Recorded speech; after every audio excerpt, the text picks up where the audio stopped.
Hey guys, Nick Espinoza, your chief security fanatic here, and today we're going to be talking about Google and Apple in actually two different ways. But in the last 24 to 48 hours, both companies have had serious flaws or vulnerabilities that hackers can use in various ways to basically disrupt systems for them. And like I said, it's two different ways, but I thought this would be a rather interesting dichotomy here. So the first one is Google.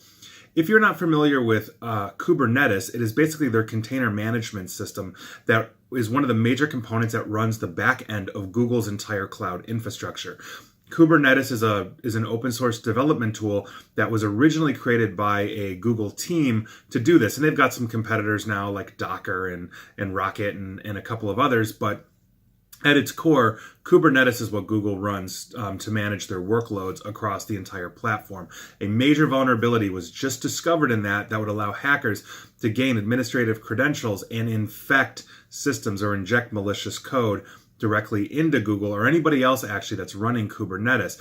The severity was so high, it scored a 9.8 out of 10 on analysis. That is a serious flaw that Google is obviously working to correct. Now, we're going to move on to Apple, and not in their infrastructure, but in the iPhone. Now, you may have a new iPhone or the latest operating system from it. You may have a feature called AirDrop. This means that if you get in proximity to, let's say, a friend of yours, you guys can share files wirelessly without having to be on the same wireless infrastructure. It's using near-field communication to move files from one phone to the other. So you can send a friend a picture instantly, like if you're on vacation or whatever. Well, hackers realize this as well, and there's a new term that we have coined, cyber flashing. And so you might be sitting in like a Starbucks, for example, and you might get a request to get an airdropped file from nearby. You don't necessarily know who it is in the Starbucks, and they're sending you naked pictures.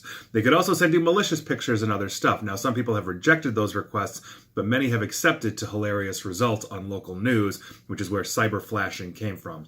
And those are your Google and Apple news of the day. And please like, share, follow me here on Facebook and Twitter at NickAESP and on YouTube /Nick Espinoza. And as always, stay safe and stay online. Thanks, guys.